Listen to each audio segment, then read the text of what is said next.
Vous avez passé une bonne journée, un bon début de semaine, j'espère. Que le Seigneur nous accompagne, en tout cas, pour ce petit morceau de soirée ensemble. Je veux remettre ces instants entre les mains du Seigneur. Seigneur, tu es celui qui nous apaise, qui est celui qui nous remplit de paix ce soir pour pouvoir venir dans ta présence. Nous te demandons ensemble, Seigneur, de recevoir nos louanges, de recevoir les intentions de nos cœurs, de recevoir notre adoration ce soir, que tout ce que nous allons dire, faire, chanter, penser soit à ta gloire, Seigneur. Que le nom de Jésus soit invoqué sur chacun des participants et que maintenant le sang de Jésus nous couvre. Je prie que les anges soient activés autour de nous, qu'une atmosphère de louange vienne remplir chaque maison, chaque foyer et les cœurs surtout. Alléluia. Le Seigneur Jésus a un nom très complet par lequel on l'appelle. On dit parfois juste Jésus, on dit Seigneur, on dit Jésus-Christ. Mais le Seigneur Jésus-Christ, c'est reconnaître non seulement qu'il est le Christ, c'est-à-dire le Messie, le Messie, je dirais dans un moment ce que c'est exactement, mais le Seigneur, c'est reconnaître sa seigneurie, c'est reconnaître qu'il est le roi des rois, qu'il est le maître, qu'il est celui qui décide où nous allons et qui prend en main notre vie. C'est celui dont nous reconnaissons l'autorité. Il ne prend jamais l'autorité de force, mais nous la lui donnons en reconnaissant sa majesté, sa sagesse, sa grandeur, et nous disons, Seigneur, oui, sois le Seigneur de ma vie, sois le Seigneur des circonstances, sois le Seigneur des seigneurs au milieu de mes circonstances, dans ma vie, dans ma famille. Et le Christ, c'est le mot Messie, c'est aussi le nom que l'on donnait aux rois d'Israël, parce qu'ils étaient oints pour régner. Donc l'idée de verser une huile et d'en badigeonner la tête quelque part des rois, c'était leur donner cette huile consacrée qui signifiait qu'ils étaient installés dans leur charge avec une grâce divine pour pouvoir accomplir leur mission. Et donc les rois étaient des oints, ils étaient des Mashiach. Et donc Jésus est celui qui est oint pour régner, mais lui, il est le roi des rois. Et nous voulons proclamer ce soir que Jésus est non seulement le Seigneur, que nous le reconnaissons en tant que tel, mais aussi qu'il est le Christ, le Fils du Dieu vivant, celui qui a été établi comme roi des rois, par Dieu le Père lui-même. Alors, nous voulons chanter Jésus est Seigneur de cette nation. Alléluia. Et puis, nous allons chanter également qui est le roi de gloire. Alors, on va peut-être commencer par celui-là d'ailleurs. Vous le connaissez, c'est le psaume 24. Pour ceux qui ont des doutes sur le sens des paroles, allez relire le psaume 24 et le Seigneur vous éclairera sur le sens de ces paroles.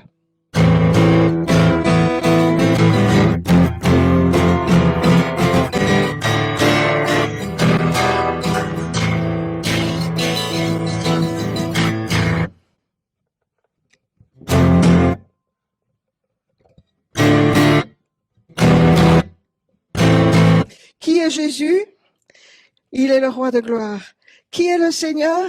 C'est Jésus. Qui est Jésus? Il est le roi de gloire. Alléluia.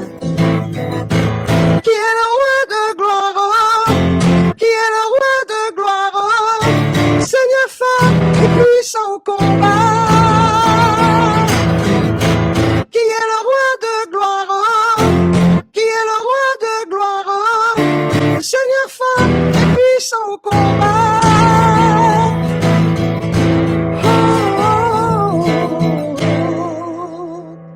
Je vois que le son de la guitare est peut-être un peu fort. Je vais juste faire une petite... Voilà. Ça va aller mieux comme ça.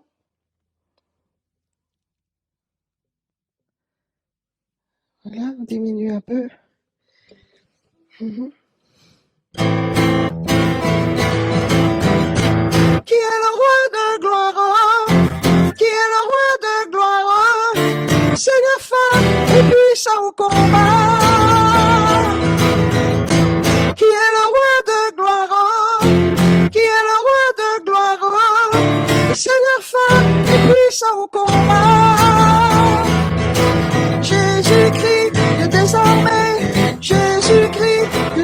désarmé, Jésus-Christ, c'est lui le roi de gloire. Oh, Jésus-Christ, nous désarmé, Jésus-Christ, nous désarmé, Jésus-Christ, c'est lui le roi de gloire. Portez levé vos linteaux, portez levé vos linteaux, élevez-vous pas, éternel. Portez levé vos linteaux, portez levé vos linteaux, le roi de gloire fasse son entrée. Jésus-Christ, te désarmé, Jésus-Christ, te désarmé, Jésus-Christ, c'est lui le roi de gloire. Jésus-Christ, te désarmé, Jésus-Christ, te désarmé, Jésus-Christ, c'est lui le roi de gloire. Qui est le roi de gloire? Qui est le roi de gloire? Le Seigneur fort et puissant au combat. Qui est le roi de gloire? Qui est le roi de gloire? Le Seigneur fort et puissant au combat. Jésus-Christ, te désarmé, Jésus-Christ, te désarmé, Jésus-Christ, c'est lui le roi de gloire. Oh, Jésus-Christ, te désarmé, Jésus-Christ, te désarmé, Jésus-Christ, c'est lui le roi de gloire. Le roi de gloire, le roi de gloire, le Messie, toi qui es roi, d'une huile parfumée, d'une huile parfaite, tu viens régner. La terre et tout ce qu'elle contient t'appartient, Seigneur. Ce soir, chacun de nous reconnaissons ta grandeur, nous reconnaissons que tu es Seigneur. Jésus-Christ, Seigneur des armées. Yahvé Tsebaoth, l'Éternel des armées. L'Apocalypse nous parle de Jésus comme étant le commandant en chef des armées célestes. Et toi et moi sommes aussi enrôlés. Nous sommes enrôlés sous le drapeau du royaume des cieux. Amen. Jésus est Seigneur, Jésus est Seigneur, Jésus est Seigneur, Jésus est Seigneur de cette nation. Oh, Jésus est Seigneur, Jésus est Seigneur, Jésus est Seigneur, Jésus est Seigneur de cette nation. Alors nous proclamons ce soir que Jésus est Seigneur de notre nation. Alors pour moi qui suis en Belgique, je vais dire Seigneur de la Belgique, bien sûr. Si tu es d'un autre pays, tu mets le nom de ton pays à la place. Ah, Jésus est Seigneur, Jésus est Seigneur, Jésus est Seigneur, Jésus est Seigneur de cette nation. La Belgique, oh Jésus est Seigneur, Jésus est Seigneur, Jésus est Seigneur, Jésus est Seigneur de la Belgique. Son trône est fondé sur la justice. Son trône est fondé sur l'équité. Et son sang a vaincu l'ennemi de nos âmes. Il est le puissant libérateur. Jésus est Seigneur, Jésus est Seigneur, Jésus est Seigneur, Jésus est Seigneur de cette nation. Jésus est Seigneur, Jésus est Seigneur, Jésus est Seigneur, Jésus est Seigneur de mon pays, la Belgique. Son trône est fondé sur la justice, justice. Son trône est fondé sur l'équité, équité. Et son sang invaincu, l'ami de nos âmes. Son sang est le puissant libérateur. Le puissant libérateur. Par le sang de Jésus, des délivrances ont lieu. Oh, merci Seigneur, parce que tu délivres et parce que tu sauves. Le sang précieux de Jésus est celui non seulement qui purifie, mais qui efface les péchés. Oh, merci Seigneur, parce que sans effusion de sang, il n'y a pas de pardon de péché, mais ton sang a été répandu pour nous pardonner. Et c'est pourquoi nous reconnaissons ton infinie sagesse. Nous reconnaissons ton infinie grandeur. Nous reconnaissons que ton plan a surpassé tous les plans de l'ennemi et qu'aujourd'hui, nous sommes libres de te louer de toutes nos forces. Et nous avons pu dire un jour, oui Seigneur, Seigneur, tu es mon Seigneur. Oh Dieu, tu es mon Dieu. Jésus, tu es mon Jésus. Oh Christ, tu es mon Christ. Mon Sauveur, mon Libérateur. Jésus est Seigneur, proclamons. Jésus est Seigneur, Jésus est Seigneur, Jésus est Seigneur de ma vie.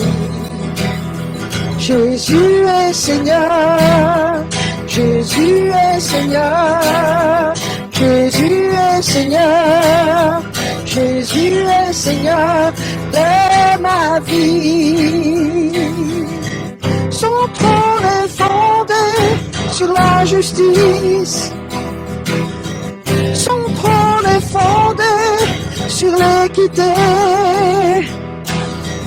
Et son sang a vaincu l'ennemi de mon âme. Il est le puissant libérateur. Jésus est Seigneur, il est mon Seigneur. Jésus est Seigneur, Jésus est Seigneur, Jésus est Seigneur de ma vie.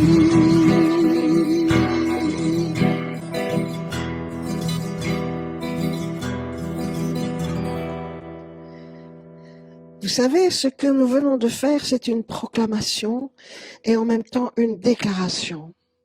Alors, on peut faire des proclamations qui sont entendues et nous allons pouvoir vivre des choses que nous avons proclamées. Finalement, c'est un peu comme de prophétiser quelque part.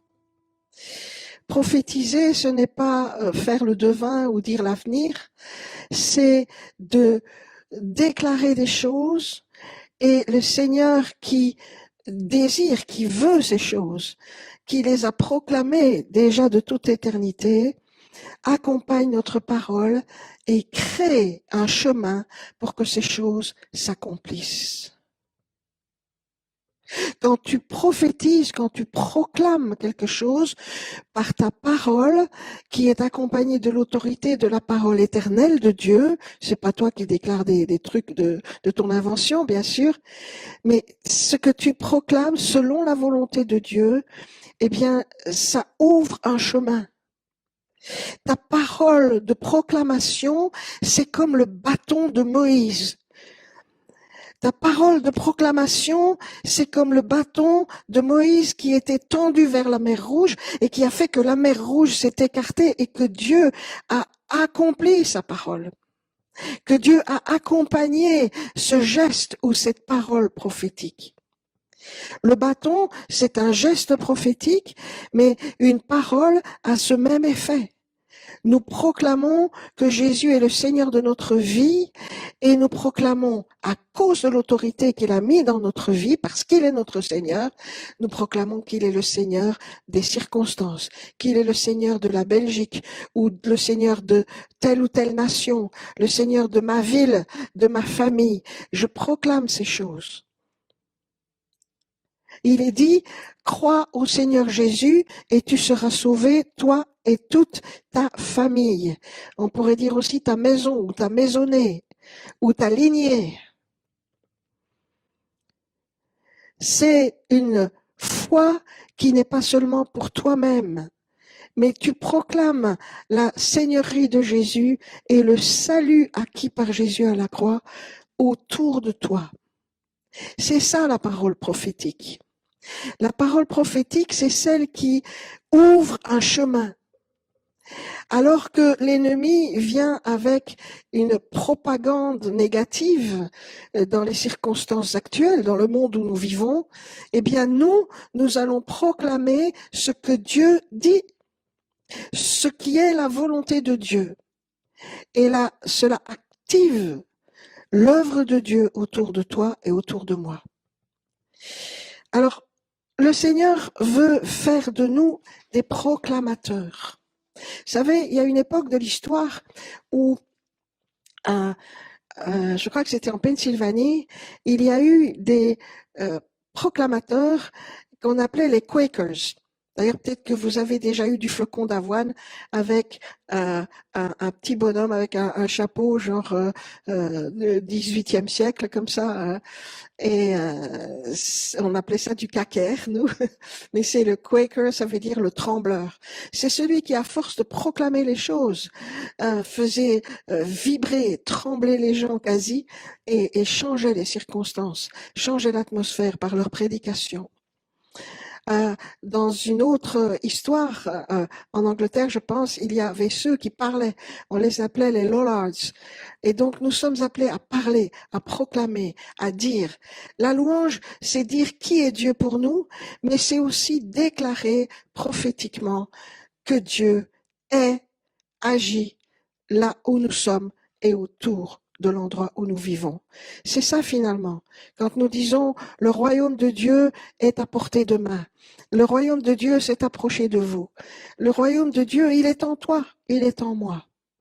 Si Jésus est notre Seigneur, le royaume de Dieu est notre chez nous. Et Dieu et Jésus règnent sur ce royaume et nous servons ce royaume. Alors, une question à laquelle je vais essayer de répondre tout à l'heure, c'est comment savoir si on a un don prophétique et comment savoir si on a un appel ou une onction de prophète. Ça reste une grosse question dans l'Église aujourd'hui et peut-être que vous pourrez discuter aussi avec moi hors ligne, en privé si vous voulez aller plus loin. Mais d'abord, la première chose que l'apôtre Paul a dite, et je vais vous laisser ce verset, vous pourrez aller chercher où ça se trouve dans le Nouveau Testament. L'apôtre Paul a dit, j'ai cru, c'est pourquoi j'ai parlé. Nous avons cru et nous parlons, et nous disons, et nous proclamons, et nous chantons, et nous prophétisons. Alléluia. Alléluia. Il y a quelques jours, j'avais été invitée à faire la louange à Charleroi, puis je n'ai pas pu m'y rendre, mais on avait préparé un ou deux chants, dont celui que je viens de faire, et puis il y a cet autre chant que j'aime beaucoup, et que vous connaissez sûrement. Que toute inspiration, l'esprit de la prophétie concerne toujours Jésus. Si Jésus n'est pas au centre, tu n'es pas prophète et tu n'as pas prophétisé. L'esprit de la prophétie rend toujours gloire au Seigneur Jésus. Alléluia. Jésus, sois le centre, sois ma lumière, sois ma source, Jésus.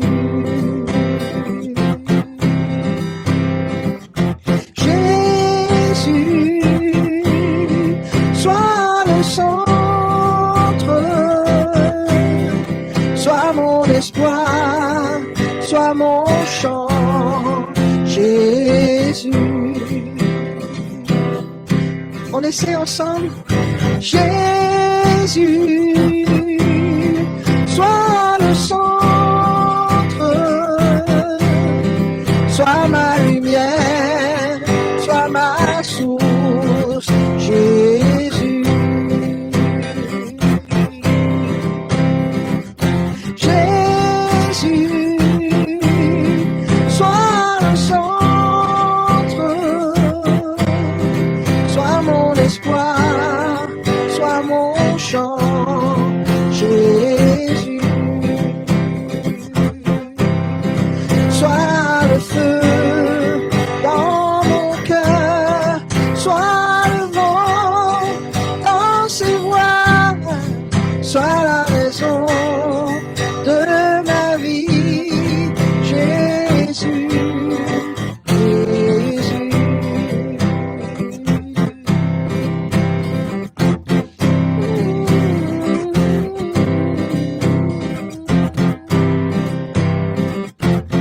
Yeah, Jésus, sois ma vision, sois mon chemin, sois mon guide, Jésus. Jésus, sois le centre, sois ma lumière, sois ma source, Jésus. Sois le feu dans mon cœur, sois le vent dans ses voiles, sois la raison de ma vie, Jésus, Jésus,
Jésus, Jésus, je murmure ton nom, je chante ton nom, je proclame ton nom, j'aime ton nom, Jésus. À toi toute la gloire, à toi tout l'honneur. Seigneur Jésus, sois le centre. Tout ce que nous faisons, que ce soit sur les réseaux sociaux, que ce soit à la maison, que ce soit au dehors, que ce soit dans l'église, hors de l'église, que tout ce que nous faisons soit pour ta gloire et que tu sois toujours au centre, Seigneur Jésus, au centre de nos pensées, au centre de nos désirs, afin que nous puissions prier comme tu nous l'as l'a enseigné. Oh, notre Père qui es aux cieux, que ton nom soit sanctifié, que ton règne vienne, que ta volonté soit faite sur la terre comme elle est au ciel. Seigneur, que ton règne vienne, que ton règne descende, que ta présence descende, que ta guérison descende, parce que lorsque ton royaume s'approche de nous, tout est possible. Guérison, salut, délivrance, que les yeux s'ouvrent, que les cœurs s'ouvrent, que tous comprennent qui tu es, Seigneur, et que nous apprenions à t'aimer davantage. Ô Jésus, Jésus soit le centre. Au milieu de nous, tu règnes, tu es puissant. Merci Seigneur pour ta présence ce soir. Merci Seigneur Jésus. Merci, oh tu es bon, tu es bon, tu es bon, tu es bon. À toi l'honneur, à toi la première place Seigneur dans nos vies. Seigneur, pardon de t'avoir parfois oublié ou négligé et d'avoir oublié, Seigneur, quel est notre appel, quelle est la grandeur de ta majesté, quelle est la grandeur du prix que tu as payé pour nous. Seigneur, à toi l'honneur, à toi la gloire, à toi la force et la puissance. Oh, tu es un Dieu saint, tu es saint, saint, saint.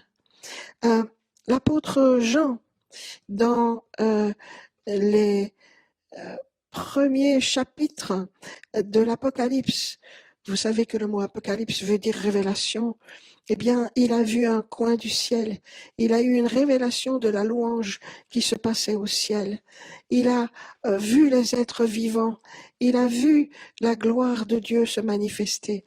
Alors ce soir, je voudrais prendre un moment, simplement pour nous tenir aux pieds de Jésus et pour voir sa gloire. Je vous invite à prendre un texte qui se trouve dans l'Apocalypse, bien sûr.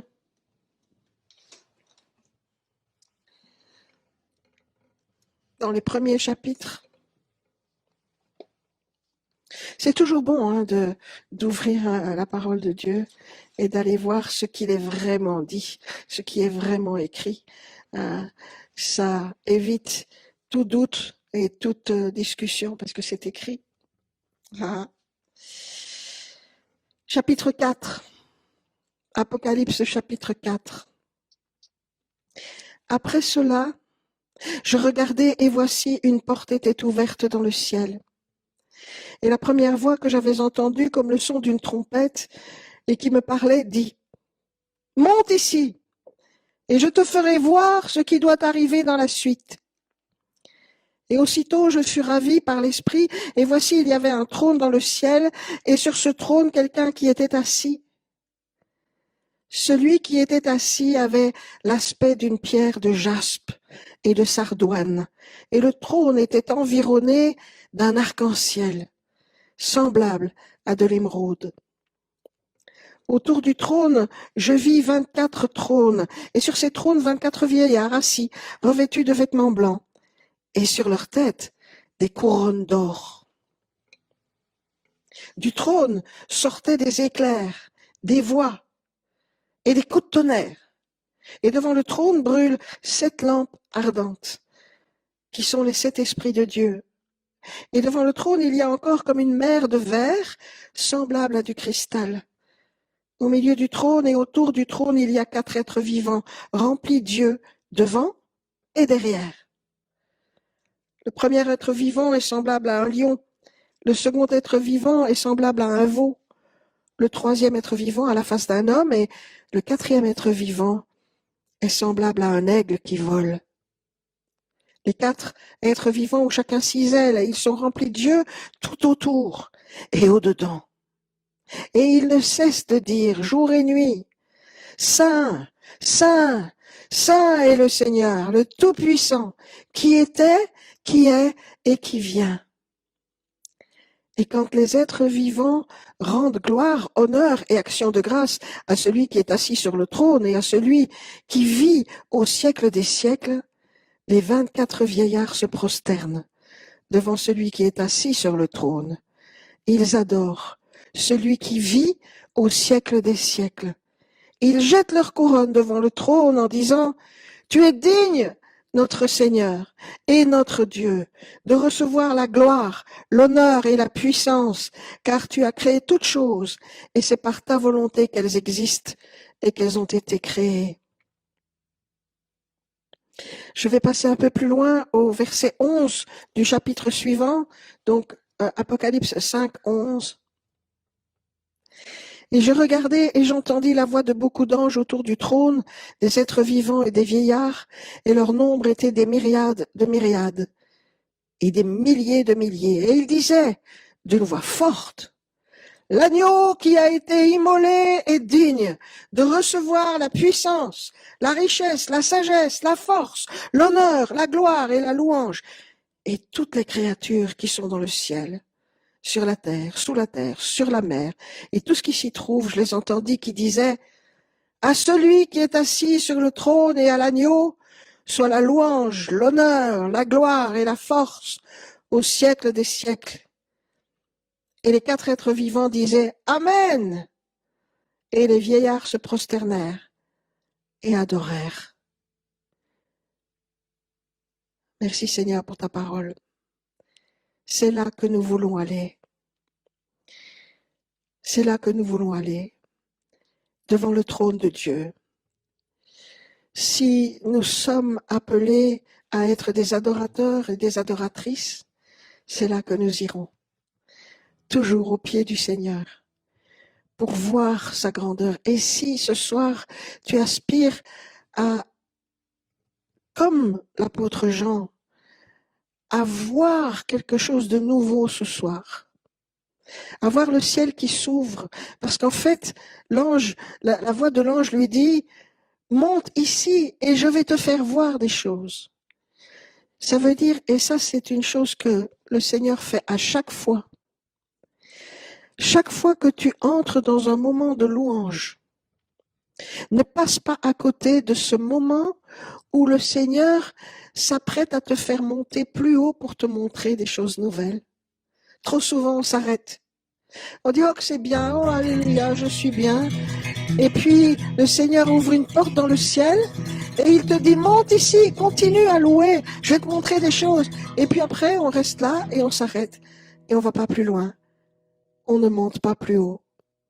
Et ce soir, je te le dis, au nom du Seigneur Jésus, il y a un endroit plus haut, un endroit plus glorieux, et un endroit où tes yeux vont s'ouvrir, un endroit de révélation. Le mot apocalypse, apocalypto, c'est retirer le voile, révéler, retirer le vélum, retirer le voile, dévoiler.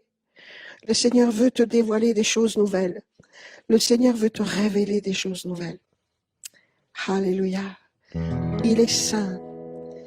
Saint est le Seigneur.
tu es merveilleux, Seigneur. Oh, oh, alléluia. Merveilleux,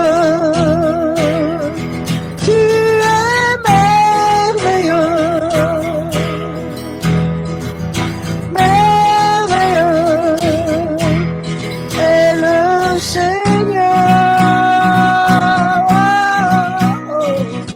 Merveilleux, tu es merveilleux. Merveilleux est l'agneau de Dieu. Jésus, oui c'est Jésus. Jésus est le Seigneur. Oh. Jésus, oui c'est Jésus. Jésus est l'agneau de Dieu.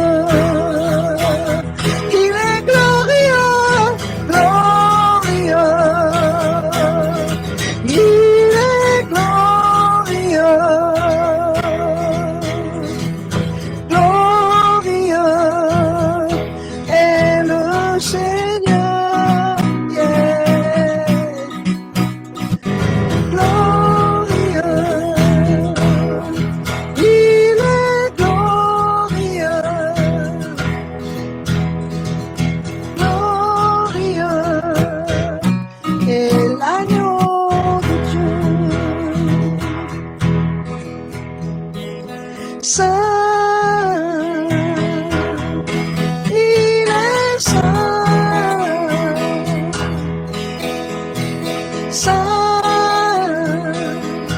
est le Seigneur. Oh, saint,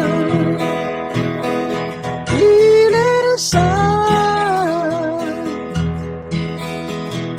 saint est l'agneau de Dieu. Tu es saint, Seigneur. Tu es digne de louange, tu es digne d'adoration. Nous levons nos mains vers toi. Oh Jésus, tu es digne de louange, tu es digne d'adoration. Et nous levons nos mains vers toi.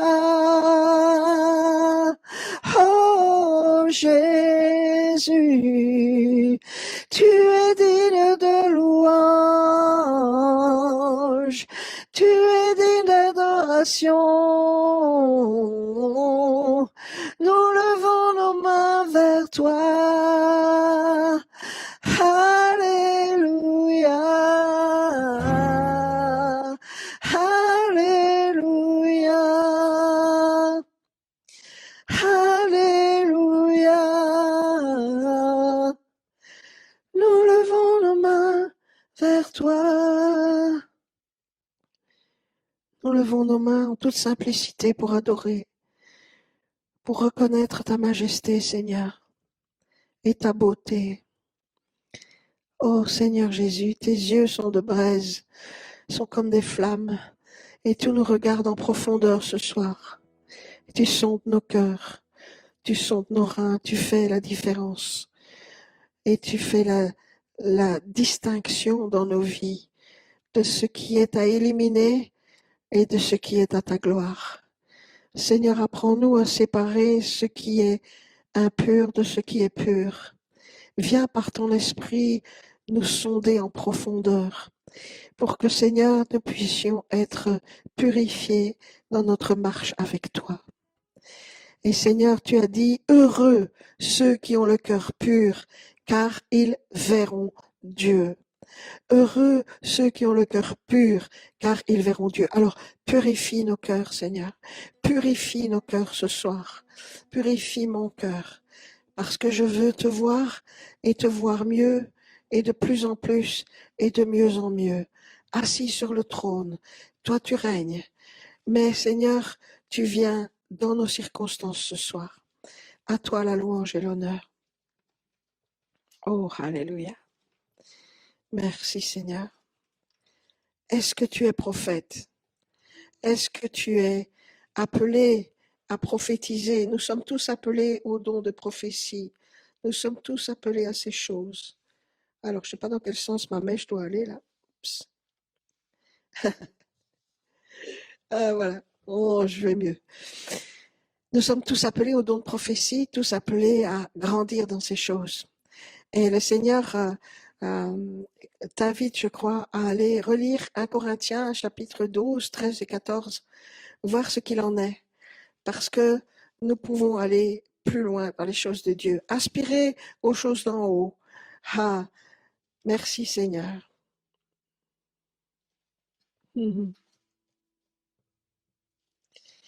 Merci Seigneur. Oh, alléluia.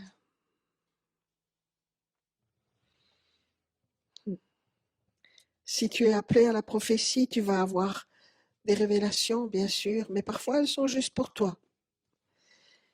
Le fait d'avoir des révélations, c'est simplement que le Seigneur te parle. Quelqu'un croyait l'autre jour, en étudiant le radical du mot prophète, que ça voulait dire pro, devant, et phémi en grec, qui veut bien dire effectivement je parle. Mais c'est pas quelqu'un qui parle devant les autres ou qui sait les choses avant les autres seulement. Le mot pro vient du grec et c'est plutôt pros en grec. Et le mot pros en grec veut dire le long de, dans certains cas, ou de la part de. Donc, phémi, pros, c'est je parle de la part de.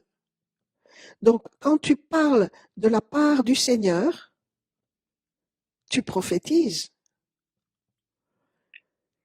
Ce n'est pas dire l'avenir comme les devins et les diseurs de bonne aventure, c'est parler au nom du Seigneur. Alors, si le Seigneur a une révélation à faire sur le futur, ou sur le passé, ou sur le présent, ou sur ce qui se passe dans les intentions profondes des cœurs, il le fait. Mais si tu comprends que le sens du mot prophétie vient du radical pros, phémi, je parle de la part de. Je suis un porte-parole, une porte-parole du Seigneur. Portons la parole. Quand tu portes la parole de Dieu et que tu la proclames, tu prophétises. Là où la précision devient nécessaire, c'est que cette parole soit à propos, qu'elle soit pertinente et qu'elle soit dite pile poil au bon moment. Parce que si tu prends un texte de la parole de Dieu écrite, et que tu la proclames à la mauvaise personne au mauvais moment, tu ne prophétises pas, tu te plantes tout simplement. Mais il faut être sensible au Saint-Esprit qui nous pousse à dire certaines choses à certains moments, dans certaines circonstances, à certaines personnes, où tu peux prophétiser sur ta propre vie en proclamant que tout va bien, que le Seigneur te guérit, que le Seigneur est ton Seigneur. Et donc tu prophétises sur ta propre vie, j'appartiens à Jésus et je continuerai de le suivre jusqu'au bout. Et rien ne pourra me ravir de sa main, et personne ne pourra m'enlever mon salut. Je le crois, je le proclame, et je te remercie, Père, parce que tu vas garder mon dépôt jusqu'à la fin de ma course sur cette terre. Si tu le proclames, tu verras ces choses s'accomplir. Si tu les dis avec foi, si tu crois dans ton cœur et que tu confesses que Jésus est ressuscité d'entre les morts et qu'il est le Seigneur, tu seras sauvé. Alors peut-être il y a quelqu'un qui regarde ce soir et puis tu n'es pas sûr d'être sauvé ou bien tu ne l'es pas et tu voudrais connaître ces choses. Tu voudrais que Jésus devienne ton Seigneur, que Jésus devienne ton Sauveur. C'est pas difficile.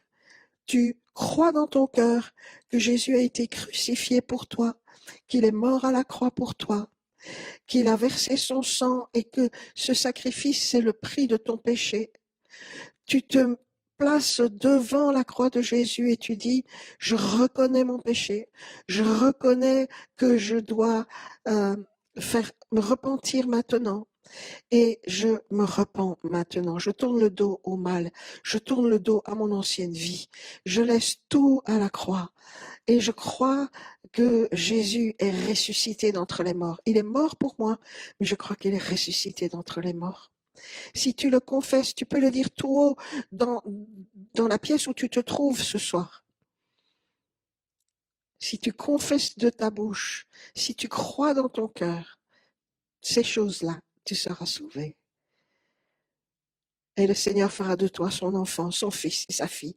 Et puis tu auras envie de louer Dieu encore plus comme nous le faisons. Alléluia. Dieu est bon. Merci Seigneur. Oh. Alors tout le monde va pouvoir se réjouir. Je voudrais vous chanter la croix. C'est un chant que nous avions aussi répété pour ce week-end. Sur le mont du Calvaire, il était une croix.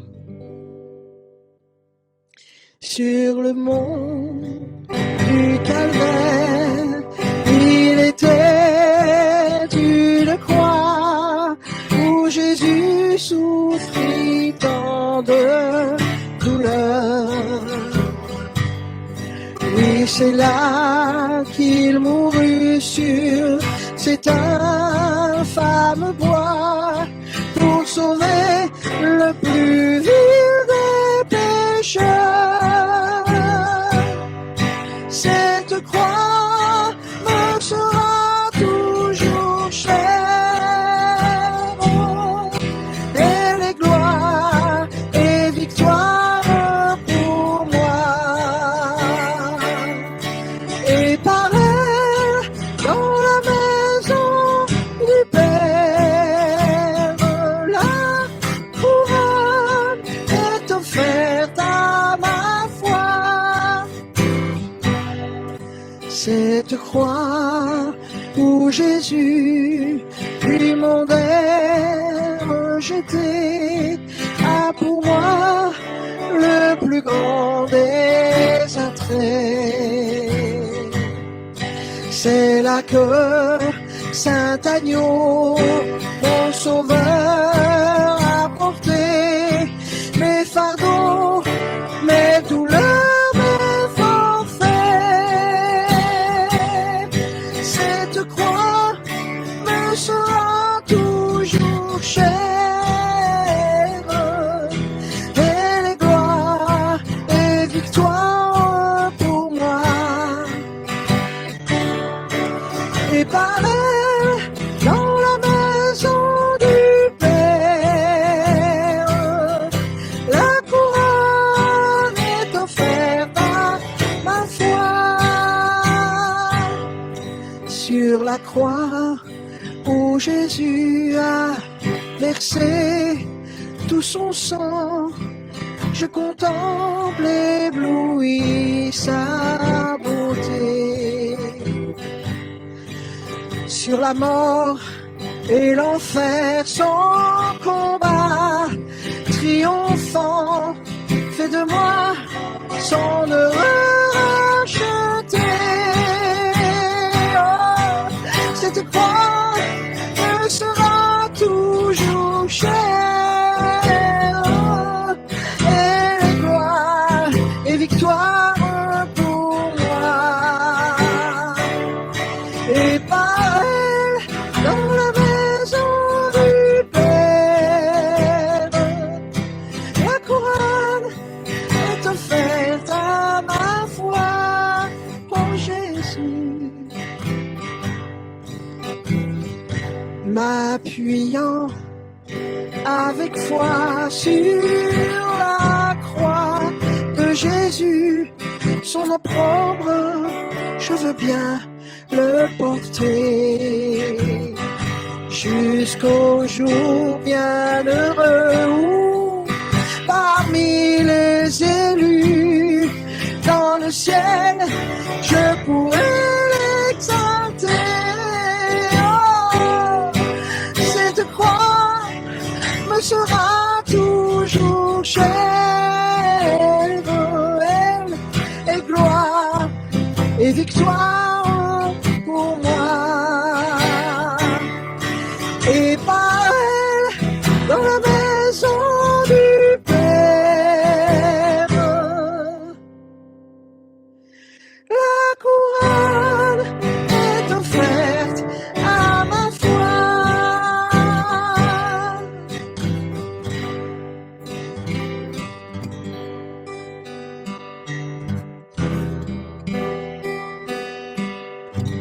En lui nous avons cette espérance.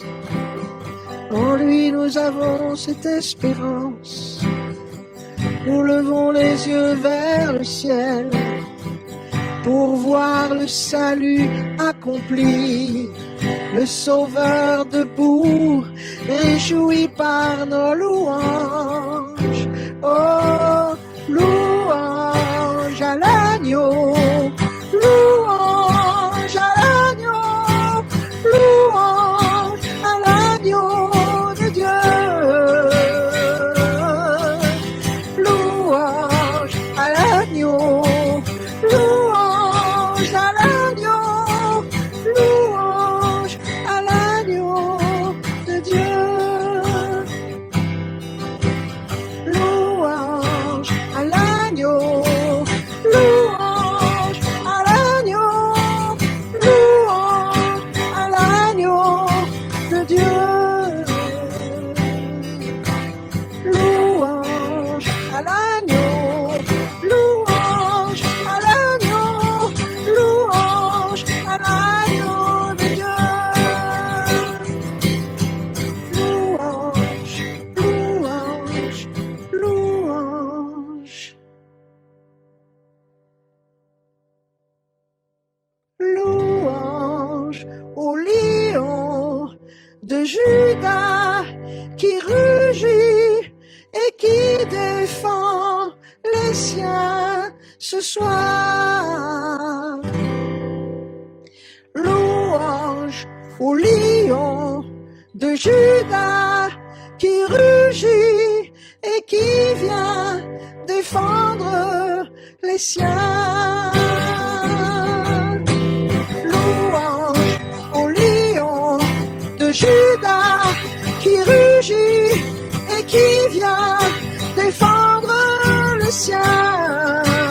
Oh, louange au lion de Juda qui rugit et qui vient défendre les siens. Louange au lion de Juda qui rugit et qui vient défendre les siens. Je libère cette parole ce soir, que non seulement nous avons connu Jésus comme l'agneau de Dieu qui vient nous sauver, qui vient nous délivrer, mais nous avons chanté tout à l'heure que son trône est établi sur la justice et sur l'équité et il vient défendre les siens. Je le vois alors qui s'affiche aujourd'hui au cadran de l'histoire, que Jésus vient non pas comme un agneau cette fois, mais qu'il vient avec force, avec puissance. Il rugit contre les puissances du mal. Il rugit contre ceux qui t'ont attaqué. Il rugit contre ceux qui ont menti, qui ont manipulé et qui ont plongé ce monde dans l'obscurité. Il rugit contre ceux qui t'ont fait du mal et il vient défendre les siens. Il vient établir la justice et l'équité parce que son royaume et son trône sont établis sur la justice, sur l'équité, sur la vérité et sur la fidélité. Notre Dieu est un Dieu juste, un Dieu équitable, un Dieu fidèle et un Dieu véritable. Il a un nom aussi dans l'Apocalypse. Il est le fidèle et le véritable. Et je déclare aujourd'hui que le lion de Juda rugit et vient te défendre. Il vient prendre ta cause en main. Il vient serrer maintenant le cou de l'ennemi pour le faire taire. Parce qu'il est écrit écrit que aucune arme formée contre toi n'aura d'effet, et que si une langue s'élève, que toute langue qui s'élève en justice contre toi, elle n'aura pas gain de cause, mais le Seigneur fait du bien à ceux qui lui appartiennent, et il vient défendre ta cause. Aujourd'hui, l'agneau de Dieu a remporté la victoire, et il vient en tant que le lion qui rugit et qui défend ta cause. Merci Seigneur, parce que tu es puissant, parce que tu établis ton royaume. Alors viens Seigneur Jésus, viens Seigneur Jésus, viens chercher ceux qui t'appartiennent bientôt, très bientôt. Oh, je suis dans la joie, je suis dans l'allégresse à cause du Seigneur. Et je voudrais terminer avec ce chant. Après avoir vu toutes les horreurs et toutes les mauvaises choses qui se passaient autour de lui, le grand prophète, même s'il n'a écrit que 3 chapitres, le grand prophète Habakkuk dit « Moi, je serai dans l'allégresse à cause du Seigneur. Il est ma force, il est mon chant de louange, il est la joie qui m'élève et qui me fait marcher comme les biches sur les hauteurs. Oh, merci Seigneur. » Si vous avez besoin de prière, écrivez-moi. Si vous voulez en savoir plus sur la prophétie et les dons et le don de prophétie, dites-le moi et on en reparlera une autre fois encore. Moi, je serai dans l'allégresse à cause du Seigneur. J'exulterai à cause du Dieu qui me sauve. Le Seigneur est mon Seigneur. Il est ma force. Il rend mes pieds comme ceux des biches et me fait marcher sur mes hauteurs. Moi,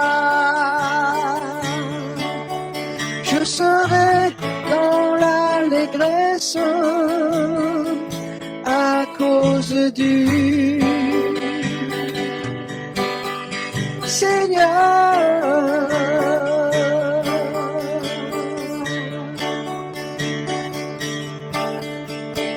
Moi, je serai dans l'allégresse à cause du Seigneur. Yeah. J'exulterai à cause du Dieu qui me sauve. Le Seigneur est mon Seigneur. Il est ma force. Il rend mes pieds comme ceux des biches et me fait marcher sur mes hauteurs. Moi, je serai dans l'allégresse à cause du Seigneur.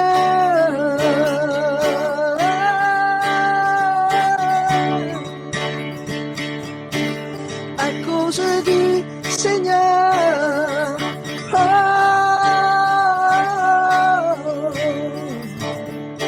à cause de toi, Seigneur. Je serai dans la joie à cause de toi.